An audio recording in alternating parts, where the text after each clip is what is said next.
पहा फक्त Maharashtra superfast news, आवाज जनतेचा।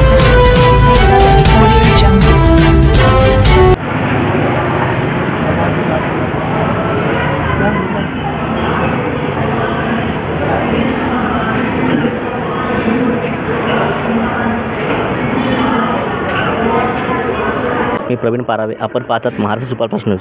आता आपण महाराष्ट्रीयन यादव चॅरिटेबल ट्रस्ट बरोबर यांच्या संदर्भात आज लहान मुलांना वया वाटप वगैरे केला जातो, तर आपण ही संघटना स्थापन करण्याबाबत आपलं काय म्हणणं साहेब?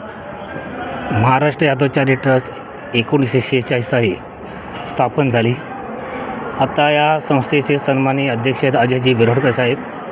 आमच्या या वसई विरार महानगरपालिकेचे अध्यक्ष, कार्याध्यक्ष सकाराम महाडिक, सभापती, नगरसेवक, सन्माननीय सेक्रेटरी आहेत आनंदजी कोटकर, सन्माननीय खजिनदार कृष्णा खेडेकर आणि मी स्वतः प्रदीप खताते उपकार्याध्यक्ष। आमच्या मुख्य शाखेच्या मार्फत विविध विभागाद्वारे आम्हाला मदत केली जाते।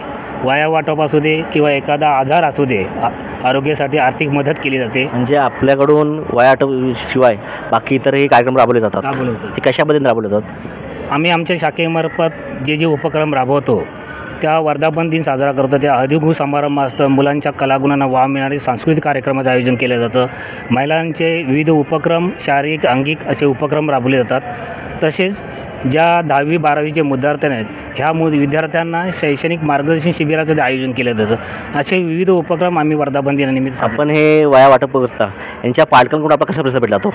आता या गेल्या वर्षी आम्हाला 100 पालकांना आम्ही विद्यार्थ्यांना शाखेच्या मार्फत वया वाटप केले होते। यावर्षी आम्ही 200 मुलांचं टार्गेट ठेवलं आहे।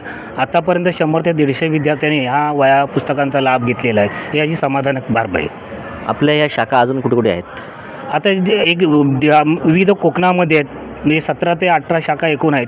आता मुंबईमध्ये एक पालघर जिल्ह्यातली वसई विरार, ठाणे जिल्ह्यातली एक ठाणा मुंबई, अशा मुंबईतल्या 2 शाखा आहेत। बाकीच्या कोकण म्हणजे लांजा असू दे, संगमेश्वर असू दे, दापोली, असे प्रत्येक जिल्ह्यावाईज स्तरावरती या विविध शाखा आहेत तिथे। आणि दादरला आमचं मुख्य कार्यालय आहे, तिथं आमचं प्रशासकीय कामकाज चाललं जातं। ती एक शिखर संस्था आहे, त्या शिखर संस्थेच्या अधिखाली ह्या आमच्या विविध शाखा चालतात। जे शिक्षणामुळे वंचित आहेत मुलं, ज्यांना वया पुस्तकांमुळे शाळेमध्ये ॲडमिशन मिळालं त्यांना भेटत नाही, अशावर आपण मुलांना काय सांगू शकता? आम्ही अशा मुलांना, जी आमची मुख्य कार्यालय आहे त्या कार्यालयामध्ये मोफत पुस्तक योजना राबवली जातात, गाईड योजना राबवल्या, त्या पुस्तकांचं देखील आम्ही तिथे वाटप केले जातात। ज्या मुलांना नाहीच गरज आहे अशा आर्थिक दुर्बळ असे विद्यार्थी आहेत आमच्या समाजामध्ये, त्या मुलांना वया वाटप असतं, शिष्यवृत्तीमार्फत फीचं पण वाटप केलं जातं। अशा पद्धतीने शैक्षणिक दृष्टीने आम्ही मार्गदर्शन ते सहकार्य करत असतो। आपल्या संस्थेपर्यंत पोहोचत असेल तर कशा प्रकारे आपण संदेश देऊ शकता? पोचायचं, एखाद्या आमच्या वसई विरार शाखा आहे, ज्या आमच्या तालुक्यामध्ये, ज्यामध्ये याच्या जिल्ह्यामध्ये जे विद्यार्थी आहेत, पालक आहेत, समाज बांधव आहेत, अशा समाज बांधवांना काही उपक्रम असतील किंवा काही गरज असेल तर त्यांना माहिती नसेल तर आमच्या शाखेमार्फत आम्ही कार्यकर्ते इथं असतो अवेलेबल। नालासोपारा असू दे, वसई असो, विरार, असे विविध ठिकाणचे आम्ही कार्यकर्ते घेतलेले आहेत। त्या कार्यकर्त्यांच्या मार्फत संपर्क साधून कसं तुम्हाला त्यांची मदत मिळेल, आर्थिक मदत मिळेल, शैक्षणिक मदत मिळेल किंवा आरोग्याची मदत मिळेल, हे आम्ही त्यांना मार्गदर्शन करून मदत देण्याचं कार्य करतो। आपण तर लाईटी लहान मुलांचे पाल्ले आहेत, त्यांना विचारूया, ताई ह्या वया गोष्ट वाटत जातो, तर तुमचं काय म्हणणं याबद्दल? म्हणणं असं काय चांगले आहे, या यादव चॅरिटेबल ट्रस्टकडून जे आहे गरजू विद्यार्थ्यांना शिक्षणासाठी हातभार लागतो थोडाफार, त्याच्याबद्दल आभारी आहे। ही वया पुस्तकं दिल्याबद्दल।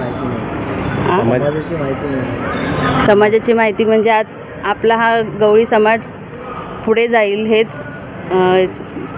उद्दिष्ट आहे की ह्या मार्फत कुठले कार्यक्रम राबवण्याबाबत, लेडीजचे असू दे किंवा लहान मुलांच्या ह्याच्याबाबत, तर असंच पुढे प्रगती हवी हीच इच्छा आहे। तर मंडळी, आपण पाहू शकता विविध क्षेत्रातील लहान मुलं असो या मोठ्यापर्यंत शिक्षणाची आवड असलेल्या मुलांना ते अगदी म्हणजे यादव महाराष्ट्र ट्रस्टतर्फे वया पुढे वाचवलं जातं। धन्यवाद। कॅमेरामन समीर चव्हाणसह प्रवीण पारावे।